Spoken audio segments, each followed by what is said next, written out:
Welcome everyone to another episode of Potato Revolution. We are your hosts.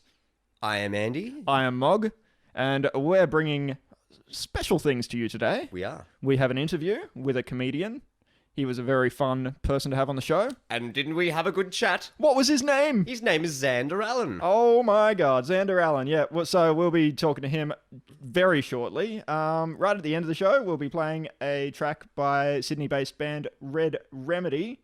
And probably between those two things, Andy and I will be back just talking about the things that have been happening during the week. You're going to hear some shit. It's going to be good shit. Yep. Don't say shit. All right, let's kick this thing off. All right, take it away, Andy and Mog, interviewing Xander. All right. Good. All right, let's get going. All right. Here we are with Xander Allan. Hey guys, how we doing? Doing pretty good. How are you? Yeah, rad. Oh, Yes. Awesome. This is how we start our episodes. This is how we start them. We just sort of meander in and then we get it going. All right, so where should we start? Comedy, obviously. Yeah, so you've been doing comedy for... Bang, Yeah. straight in. I thought you were going to ask me about retail. Oh, So I don't thrilling stories. I don't need to talk to you about retail. Well, let's start with, for people listening, how would you describe yourself, I guess? Like, what do you do? Like an introduction, I guess. I guess more story sort of based comedy, like stuff about me, and I don't know. I try to be nice. I want to be liked. Yeah. I want girls to like me. Just I don't know, lighthearted, fun stuff. You're not really going to get any political stuff out of me. Yeah. Yeah. Cool. So how long have you been doing it? Like, I think probably like 3 or 4 years now, but I mean, there's kind of times when you drop off and you do hardly any gigs and then busy times and whatnot. But yeah, I think I started about 3 to 4 years ago, maybe. yeah.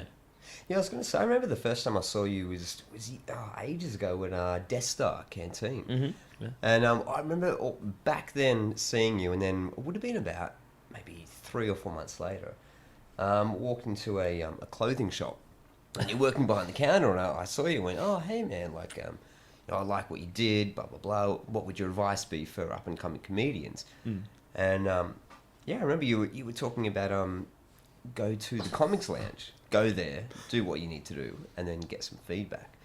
So what I was curious about was, have you gone back there recently, or have you left that back in the past? Like, you've done it, you've moved on, or... Yeah, I've definitely left that side of things back in the past. I mean, Is there some advice that you would still give young comedians? Is it a good place to start?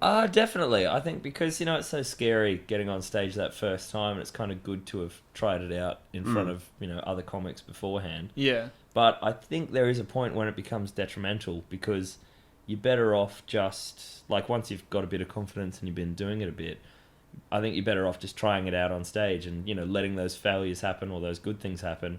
Because sometimes there'll be ideas that might actually be really good, and other people have said, "Oh, I don't think that'd work." Totally. Because you get that conversation after it at the because comedy's so subjective as well. So you could say it to another comic, and they could say, "I don't think it'd work," but you never know until you try. And I mean, you got to get out there and tell shitty jokes as well. You can't be gold all the time. Yeah, exactly. Yeah. And you got to give a joke a chance, like and the only way to do that is to tell it a couple of times and say. Yeah, exactly. It's funny you mentioned that. Like a guest of the podcast before, I won't say his name, but he was saying that he did a very similar thing. Went to the Comics Lounge and did his bit, and it was very sort of alternative comedy. And the feedback that he got was from the venue, or at least the people that ran that night. They said, "Well, you're not doing any jokes about sort of football and things like that. And if you did more of that, you'd get bigger and more famous." I thought it was really odd, but that goes in line with, obviously, comedy is subjective. Yeah, I hope I don't have to write any jokes about football. Yeah, I hope you don't either. I like Eurovision and ballet, but I'm not really too good with football. So 4 years ago, that's kind of when you started doing the comedy. What was the thing that made you say, like, what was the spark that made you say, I have to get on stage? Well, I kind of always wanted to be on stage in some way or another because I just love attention and whatnot. Don't we all? Yeah. I had an old high school friend come down, and he was from Sydney, and he'd been doing comedy for a bit, and I saw him for the first time, and like he was fantastic, but the other guys on stage were just absolute rubbish. Like it was an open mic sort of thing, and it was weirdly enough, it was seeing bad comedy that inspired me.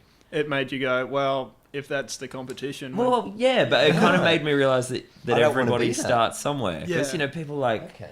Louis C.K. and that, you're only seeing them at their best. And Yeah. who knows Yeah, how they yeah. were when they started. So, yeah, seeing comedy done at an open mic night with just really raw people made me go, well, you've got to start somewhere. give it a shot. So, yeah, it made it less scary sort of jumping on stage the first time. So, got any memorable sort of moments, best or worst, anything like that? People don't often remember the best thing because it's just like, oh, it was really good, and then that's it. Yeah, there's not really a terribly interesting story for a best night, but Yeah. worst nights, yeah. Actually, I do have a best and a worst. The Okay. worst was probably when I had a bullet thrown at me Jesus Christ. on stage by some drunken Irishmen. What the hell kind of heckle is that? Yeah, that. Better thrown by a hand than through the barrel of a gun. I Yeah, guess. so that was definitely a way of saying that my time was up on stage. yeah.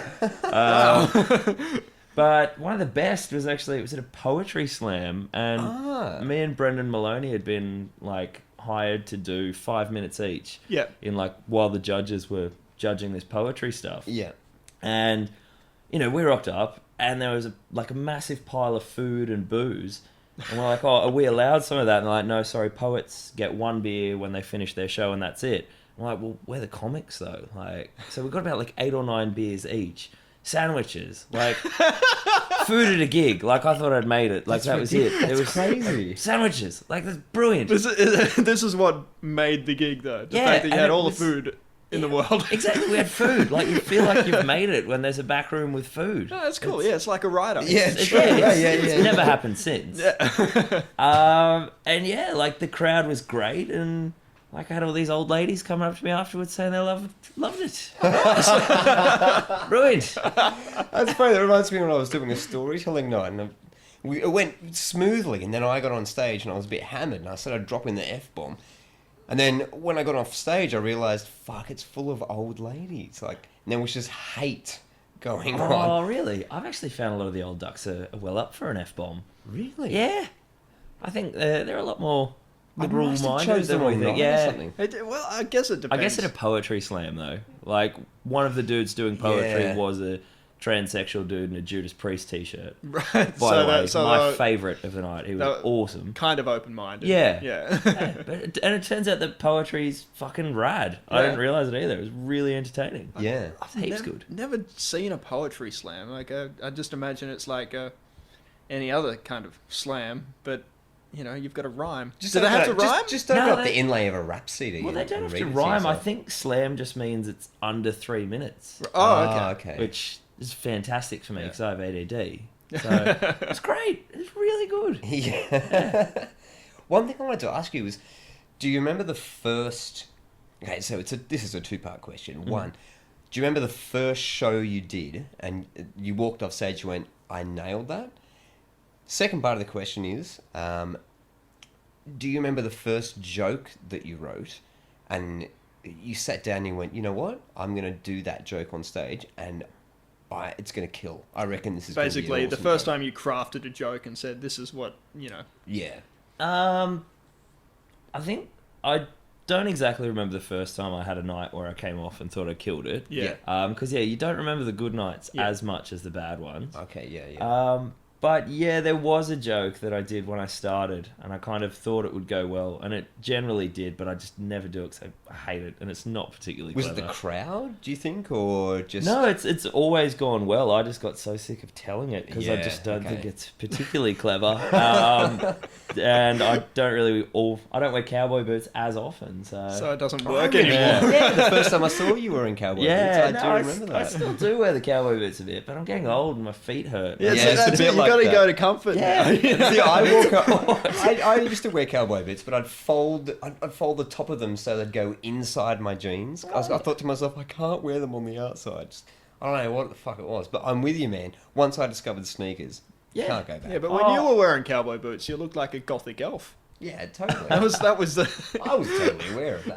That's a I'll niche. live my own life, right? I'm sure there's plenty of ladies that would be quite happy with a gothic elf.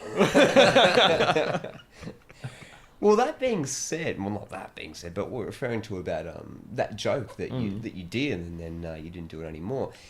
Do you think your material has changed, or how has it changed, if it has? I think it's got a little better. I don't know exactly how, but Do you focus on different topics? I hope or- it's got better.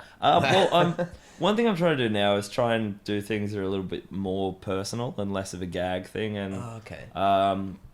I don't know, when you watch a comic and he does a joke that's really funny, but it's also got a bit of vulnerability there as well. I think that's ace. But unfortunately, I'm just too tough and thick-skinned. I'm just too much of a radical dude. I'm having There's just trouble. no vulnerability going through well, us. It's like- no, not really. Like I cried at the wedding scene in Stardust, but who didn't? Yeah, That was a fantastic movie. And when that bitch who turned him down is there watching him get married, brilliant. Pop it sweet. You don't know what you had.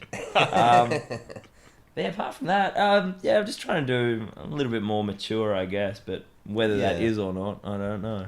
Yeah. Is there much inspiration apart from, I guess, your own personal life? Well, as far as jokes go, is there some other element that comes into play? Well, and my friends probably hate this, but most of my jokes come from me sitting around with mates, and I'll have something that I've thought up previously, and I'll try and sneak it into a conversation and run the gag through. Yeah. And if it goes all right, If it gets a laugh, I'll go to the toilet and quickly type it into my phone. yeah. And then go all right, I'm going to finish writing that at home tomorrow. So every time you go to the toilet, it's like you're a teenager again, because people knocking on the door going, "What are you doing in there?" Pretty much. I'm like, my sister picks up on it. Like, I'll be talking to her, and she's like, "Xander, stop trying bits out. Like, can we not have a conversation? Like, can we not just enjoy our poached eggs without you bringing up some weird thing here?" Yeah. Yeah, no, that's But that's the process for me. It's lazy and it's dodgy. Oh, but, look, I am what I am. Yeah. Have you ever come across a situation where you've come up with something that you thought was brilliant and you've run with it, but it's actually been offensive? Would you consider yourself a comedian who would, I guess, touch on subjects that might be a bit dodgy to some audiences? It's something that, yet again, that I'm maybe trying to start to do now. I've always been really concerned about making sure my material isn't offensive. Right. Yeah.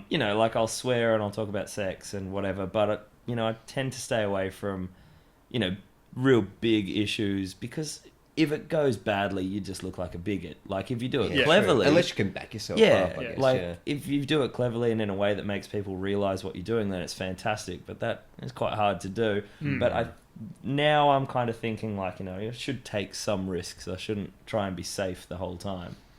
Well, as long as it's as long as it all comes out naturally, I think that's the thing. I mean, But one thing I think is good advice for new comics is try to be funny first, then try and be edgy and push an agenda. Like, get the funny down pat before you try to be offensive or edgy or political or anything like that. Because we've all been there on open mic nights where some guys definitely got an agenda, and then there's just well, all right, what?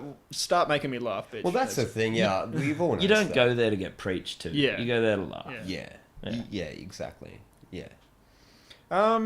In terms of just like your material and that sort of thing, what sort of influences do you have now? Like, do you look at peers, or do you have like names, big names, and they're the sort of people that you try to aspire to be? Or Well, I don't know exactly who an inspiration would be, but I'm definitely more interested in like comics that I perform with and see regularly than big name acts on the other side of the world. Fair enough, yeah. Because they're the ones that you watch and grow, and like dudes that I remember starting out at the same time as me that are going like really well and stuff like that, and that's more inspiring because there's you know where they've come from. Yeah, you see the evolution, and exactly. it feels natural. Yeah. So I don't know if anyone as such inspires me, but I'm definitely more interested in that.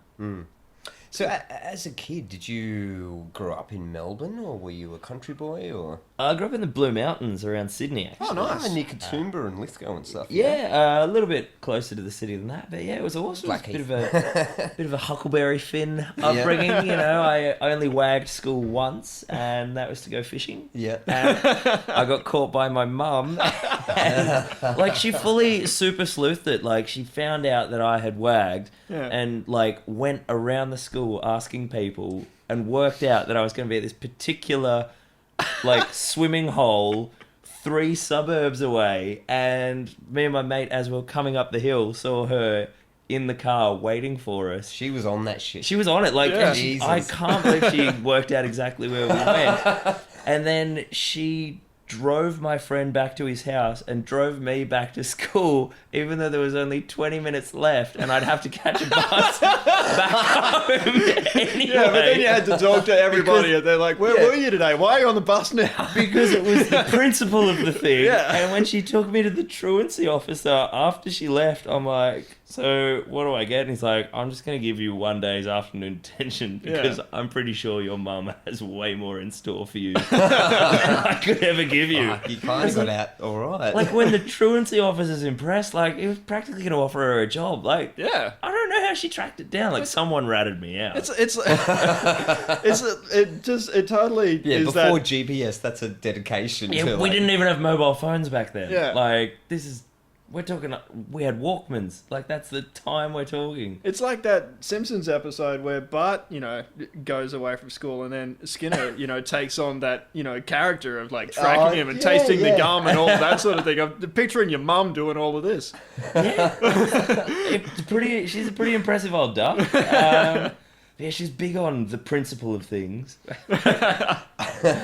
So, apart from the occasional truancy, family life at home is all pretty smooth, pretty Yeah, cool? actually, I remember when I first started comedy, I was worried that I was too well adjusted to make it in comedy. But Was this in New South Wales, or...? no, I started comedy when I moved down here. So, Right, okay. Yeah, I've been down here for about 6 years. Started 4 years ago. What was it? What was the reason for moving to Melbourne? I met a babe down here. Oh, yeah. We've since broken up, but now I'm in Melbourne, so that's a win. Yeah. I think we've all moved to Yeah, state you got out of for New South a girl Wales, we you're thought doing was all right. amazing. It Yeah. seemed romantic at the time, and I Yeah. thought, well, if it fails, I'm out of Sydney at least. So, bang. Yeah. Good call, man. Yeah. So, but back when, but obviously before you moved, was comedy something that, like, did you watch things on? Well, no, it's terrible. Like, I don't even know the names of most famous comics. Like, we'll be sitting around with other comics having a chat, and they'll be talking about things, and I don't actually know who they are, and I have to pretend. Yeah. Kind of like when someone asks about a band you've never heard of, and you've got It's to like, kind of play along with it. Oh Yeah, yeah. Those the bass lines from that guy. Yeah. But it's always been in the back of my mind that I wanted to do something, some sort of performing, and I've always enjoyed making people laugh. So, Were you like a class clown, or? yeah, definitely. Like, I was always in trouble, but I'd never actually done anything properly bad. Yeah. I Yeah. fancied myself as a bad kid. I took Yeah. a knife to school once. I'd be used to cut yeah. like cheese. Yeah, but it was the Blue Mountains. Like, everybody took Everybody a knife had a to Yeah. school. fucking Like, knife. That's right. no one ever used it. I don't think I even saw one proper fight the whole time I was at school. But Yeah. it made us feel tough. Yeah. But I just always in trouble for talking out. That was about it. And little mischievous pranks and whatnot. Yeah. So, Yeah. scallywag behaviour, but nothing worse. Yeah. Well, I think, a lot of comedians. I think if you're going to be too much of a hard ass when you're in high school, you don't become a comedian. You end up in jail by the time you're 22 years old, really. One thing that struck me was when I first saw you perform, I noticed the musical element. There was a definite rock kind of vibe that you were giving off. So what I wanted to ask you was, what kind of music would you say you're into generally? Like the stuff you would go home and listen to on... I was going to say your CD player, but Jesus Christ, I'm fucking 10 years behind the time. I'm totally with iPod vinyl, baby. I'm computer. with vinyl or nothing. Yeah. Oddly enough, seriously, I'll finish work, I'll go home, I'll listen to like Wayne Newton or Right. Hall and Oates. That said, I love glam rock and hair metal. Yeah, and, yeah. and that was my first big love. Yeah. Actually, the first attention I ever got was because I was on the bus in kindergarten and a kid was singing Alice Cooper's Poison. Yeah. But he was screaming, "It's poison running through my dick." And I started yelling at him. Being the perfectionist. I was getting really angry, and then everybody started singing "It's poison running through my dick" at me on the bus, and I snapped and punched this kid. Stop getting Alice Cooper wrong! Actually, I think I kind of missed a vital step. I cried first and then snapped. And that was... Fuck, that's love for the song. That was my first ever detention. But yeah, I just love the whole glam rock and hair metal style. It's fun. You know? Like, it's ridiculous. You can't really take it too seriously, but it's fun. It's party time. That's kind of leading me into somewhere else I wanted to go. Like, there's bands like The Darkness and Steel Panther that sort of exist now that are sort of harking back to that age, and you know they've got decent music, but they're also half taking the piss as well. Like, is that something that sits comfortably with you, or is it or is it something you just go, leave it alone, don't make a joke of this? No, as a personal thing, like, I think The Darkness are fantastic. Yeah, and I've seen them live, and it's one of the best shows I've ever seen. Yeah. And their lyrics are quite clever, and it's a little tongue-in-cheek. Yeah. But I mean, Steel Panther, like, the musicianship is great, but the lyrics are just... I haven't actually heard any Steel Panther. Well, so they're not particularly clever, and they come across as, like... they're being tongue-in-cheek about the misogyny, but I wouldn't be surprised if they were complete misogynists. And that doesn't... So it's like when Rodney Rude does a racist Yeah, thing, and you're yeah. like, I don't know if this is a character or an excuse to get Are this you out being ironic? Well, who's your favourite rock band? Oh, that's Cheap Trick. Definitely. I noticed you put a post up the other day, yesterday, about Cheap Trick, saying, who isn't a fan of Cheap Trick? And I looked at that and I went, you know, you're right. Well, like, the thing I love about Cheap Trick is you can ask someone if they like Cheap Trick and they will say, I've never heard of them. But then they have. And it's like, you have. Everybody's heard of Cheap Trick. They just don't know it's Cheap Trick. Yeah. They've done so many amazing songs. I didn't know until recently, like Head and Shame. I Want You to Want Me. That's Cheap Trick? Yes. Yeah, they did it. 10 Things I Hate About You. It's some other band covering Cheap Trick. Yeah. Yeah, and it's a great song. It's a fantastic song. Was that a B-side by Cheap Trick? Or was that I don't think it was a single by them. Dude, you weren't born when Cheap Trick were, you know... I don't know enough. I don't know enough about Cheap Trick, but I don't think it was like a big thing. It was not. Basically what happened is that song, if you hear it on the album, it's quite slow and it's on piano and it's nice. Yeah. But they did it live at Budokan in Japan. Right. And when they released the live album, that's what made it huge because they really rocked it up and they ramped it up and it's awesome. Right, okay. Like, it's almost like a completely different song the way they played it. And that was when it kind of really kicked off big. It's like if you've heard Queen's... I'm going to talk about Queen for a bit because I'm a huge fan of Queen. The Live Killers album, first track, We Will Rock You. You all know how We Will Rock You goes, but they, you know, inject it with a little bit of rock and roll and, you know, do that to it. So I assume Cheap Trick did a similar thing. Yeah. And also the like thousands of Japanese girls screaming just kind of adds a certain dimension. I don't know. You'd think it would take away, but it just adds. It's the idea incredible. of people fainting. Like, That's how an extreme response is that to something. I like this wish so I much. could- Your body shuts down. I'd love to like something that much. He's like, I don't know. Like, orgasming is pretty good, but I've never passed out and woken up on the floor like 4 hours later. Oh, what happened? So for a band to do that to a human being, it's pretty fucking full on. Well, they think there's actually a scientific thing for it because there was this old pianist back in the 17 or 1800s, and he was like the first person that had like a mania where chicks would throw their knickers at him, and like he was like the rock star of his day. He'd rock out, and he was hideous looking, but he was just really good at piano, and bitches went nuts for him. They just wanted to jump his bones. I would love to be the musician who was that this phenomena had never existed, and he's playing a gig, and all of a sudden, some woman's underwear just gets thrown at your head. Like, but it's also in the days when they've got to pull all the garters and they've got to unstrap them. Yeah, exactly. So horses essentially, and you're getting a towel thrown at your head, or a blanket at the very least. And they'd need like 6 of their servants to help them out. But how awesome is that? Like some dude in a concert hall, I think he's German or French or something, but he just, I don't know, he got the bitches crazy. And then I think it was not until the Beatles that it happened again. Yeah. Big gap. Yeah, true. Oh, Elvis had, or actually Hitler, which is weird. I don't know how much truth there is to this, but apparently, They threw their knickers at him. oh, not so much Hitler. with the knickers, but like when Hitler gave his speeches, the women. This might be fucking some sort of like neo-Nazi propaganda that I'm regurgitating that someone's told me. It's been filtered Careful through there. some rubbish. But there's a Who story. are you associating with, honestly? Me and Morgan are sharing some slightly concerned looks. Well, from what I've read online, anyway, from innocent. Look, calm down, all right? Perspectives. Stop, just tell Anyway. the story.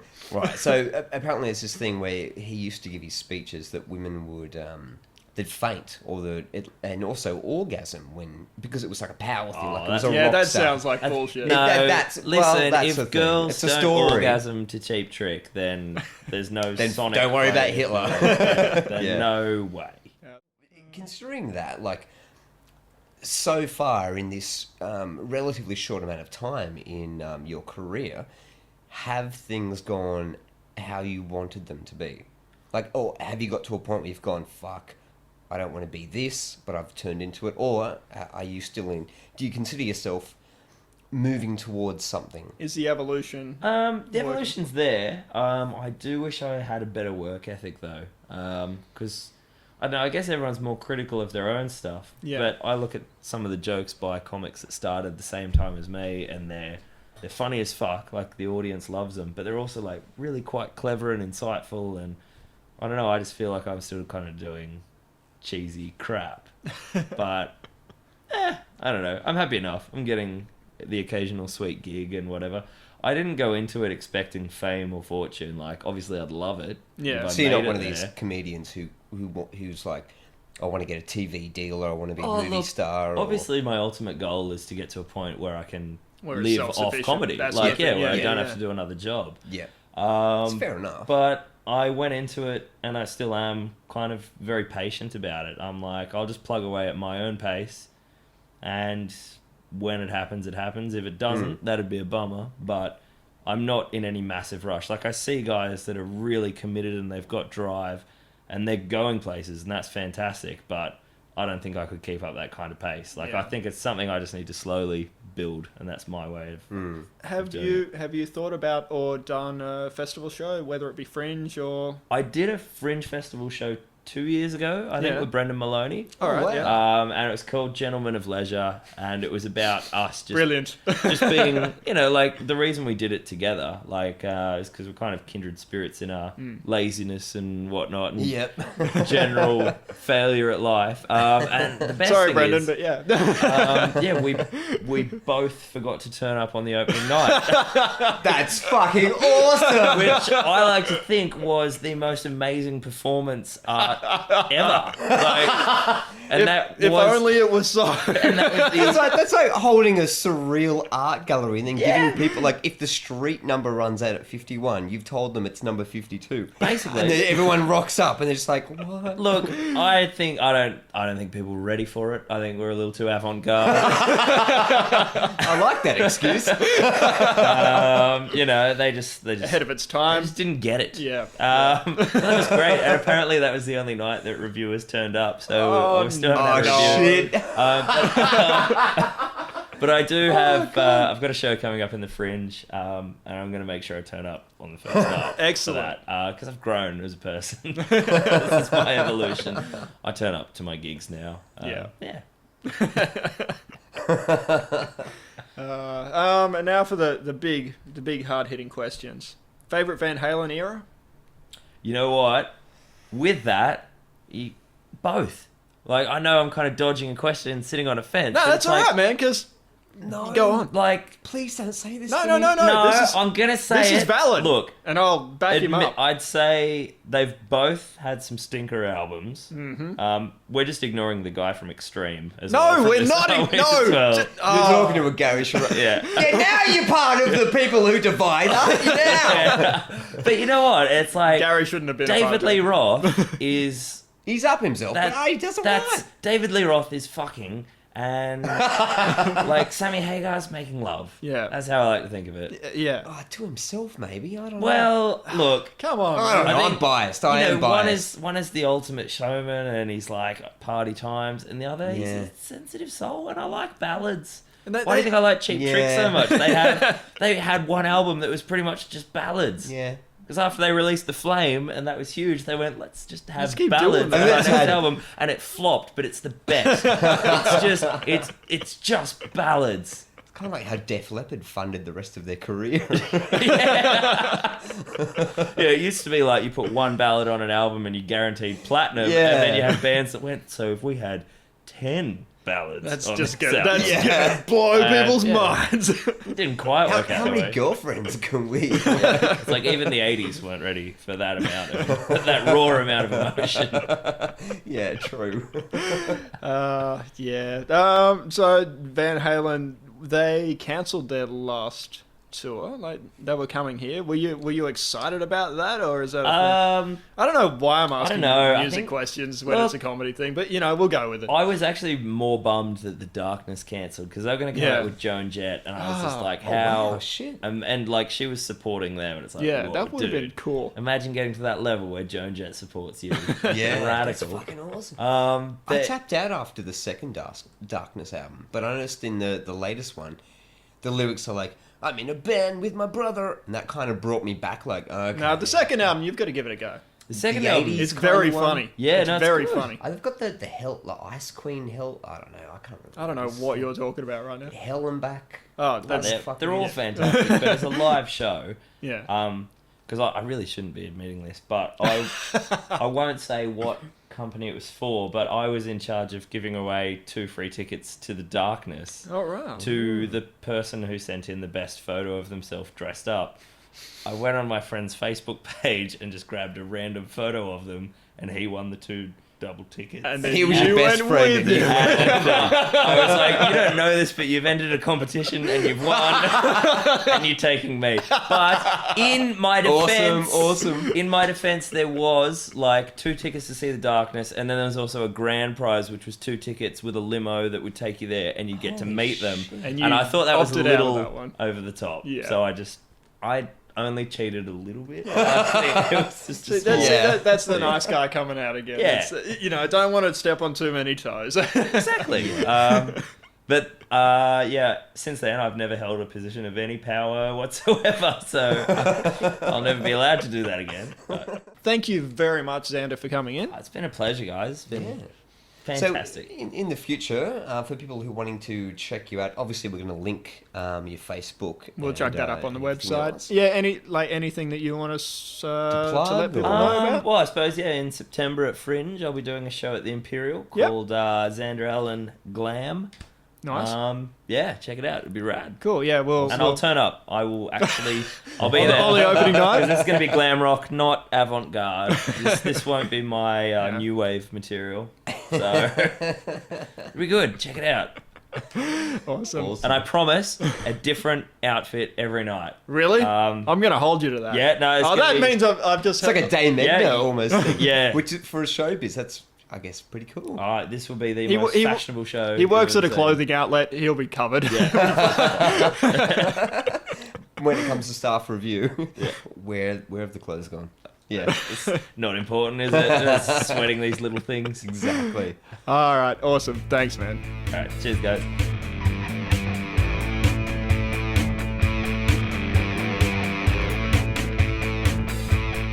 And we're back. And we're facing front. I'm not facing front. I'm facing front. No, I'm walking backwards for Christmas. Do you remember Yeah, I that? do. Spike Milligan. Yeah. That's fucking awesome. Oh, whatever happened to the good? Oh yeah, they're all dead. They're all dead now, aren't they? Yeah, they are actually. Yeah. Oh, that's sad. Yeah. Sorry to bring the tone down. It's funny watching episodes of clips on YouTube of Spike Milligan when he's older. He just doesn't give a fuck. He drops so many swear words. Doesn't matter what show it is. Brilliant.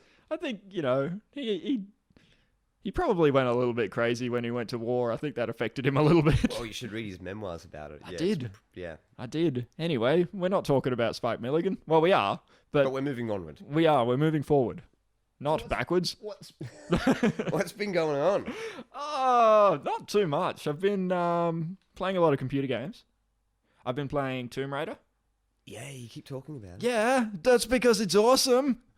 Yeah. What makes it awesome? Well, it is awesome. It's basically bringing what it used to be, which was a pretty basic.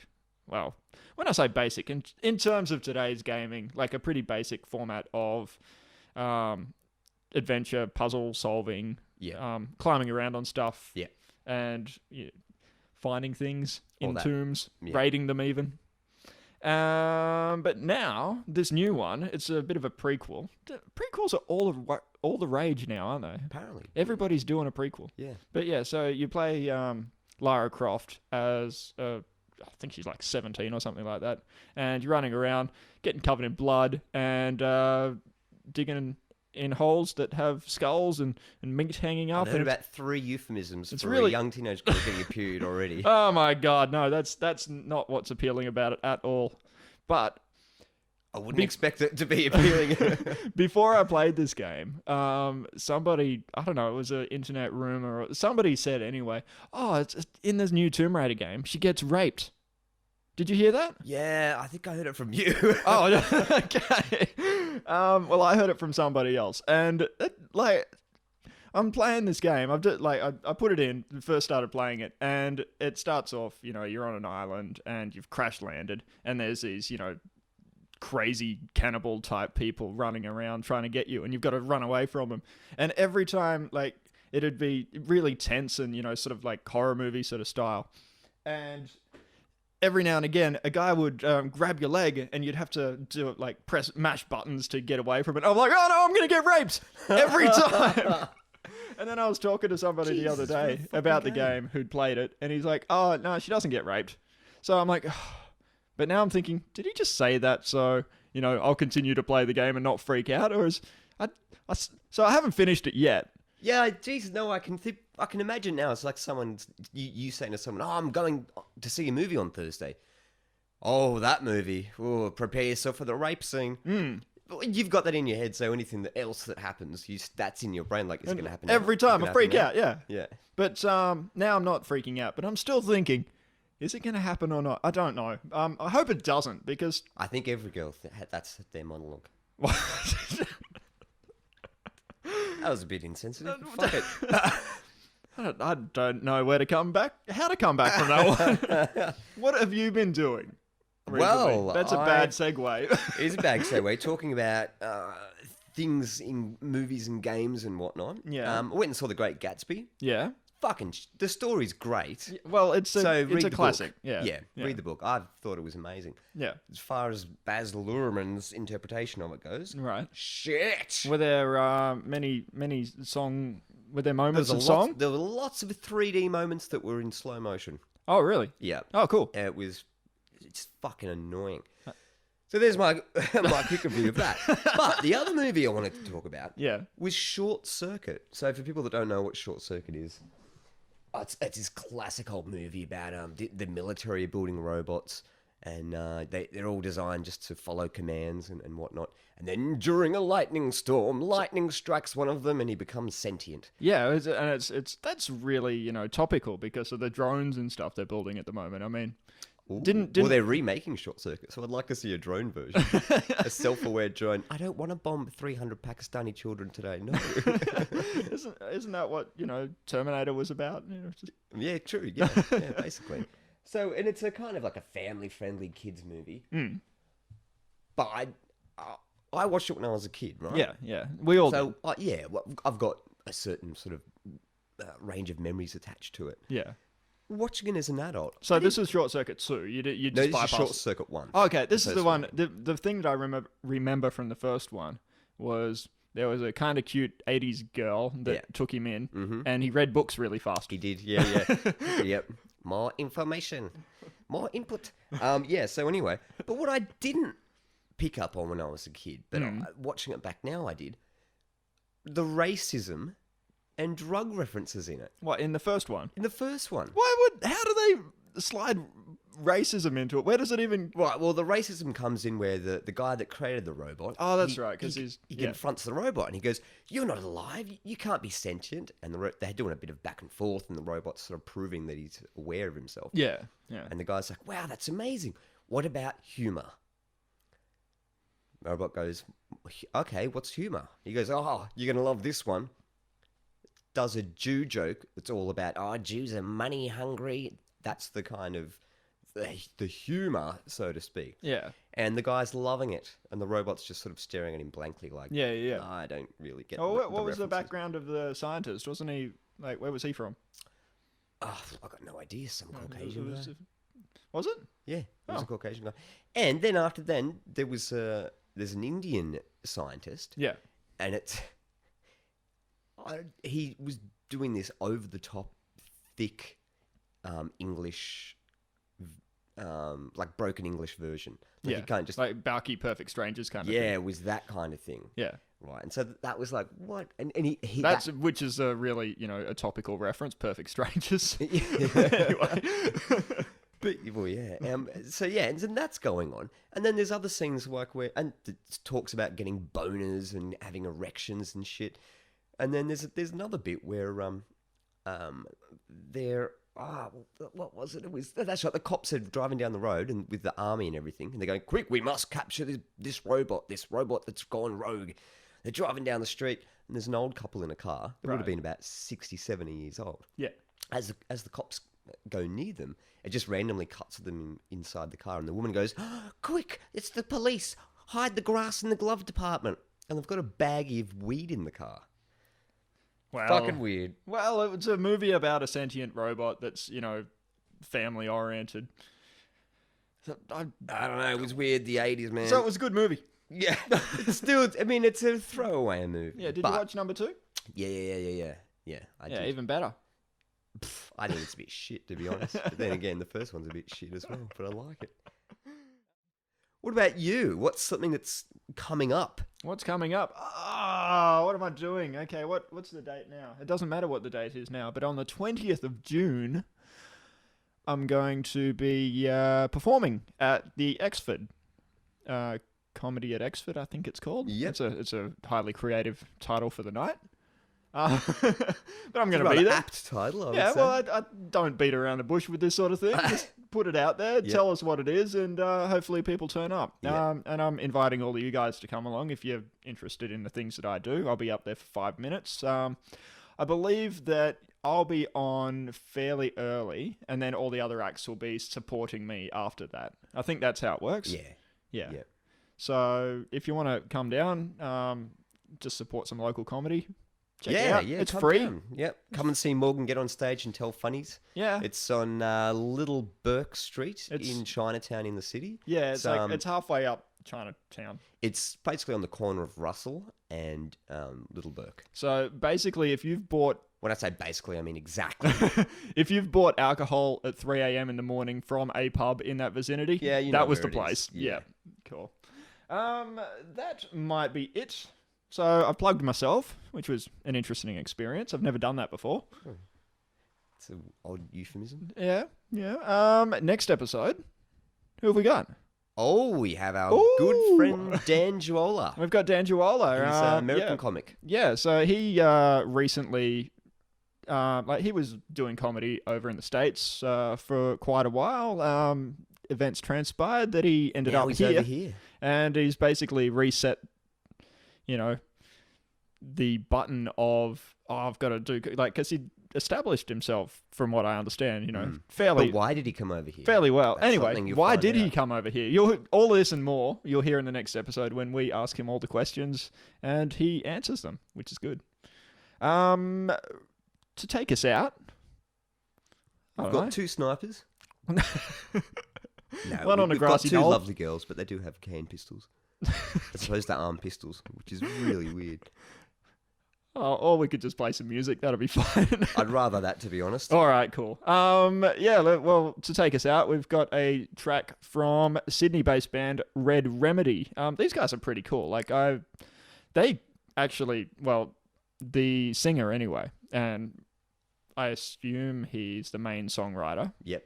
It's probably a more band-oriented songwriting process. I don't know because I haven't really spoken to him that much. But yeah, like he grew up where we grew up in country New South Wales. Oh, shit. Okay. And then moved to Sydney and established Made himself. something of his fucking Yeah, life. yeah, instead yeah. of staying And there. yeah, so Good on him. yeah, like they're doing quite well, and they've just been in the studio recording stuff for a new album that was locally in Melbourne. So like, Right, okay. yeah, he's doing some cool stuff. I implore you all to just stick around and listen to this track by them. It's called "Am I Coming Around?" and it's rock. It's balls out rock. It's like it's really cool stuff. Yeah. We'll have the links there. Yeah, we'll put the links up, and so you can check out some more of their tracks on.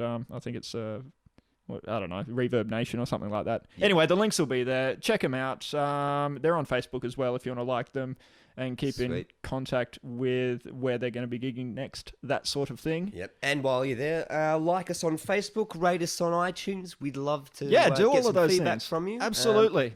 And if you've And got thanks for listening. yeah, if you've got any questions as well, like just put it in the comments, and we'll respond to you in Yeah. due time. Even if it's like horrendously nasty. Even if you want us to just mention you on the show, like just say hi. We'll say hi, and we'll I'm say not your name. doing that. I'm doing that. I'm going to send them an angry email. I don't. Anyway. No, feel free to contact us. Yes, feel There's free. no animosity. Or is there? Oh, God, I'm so confused. Anyway, Red Remedy, am I coming around? Bye. Bye.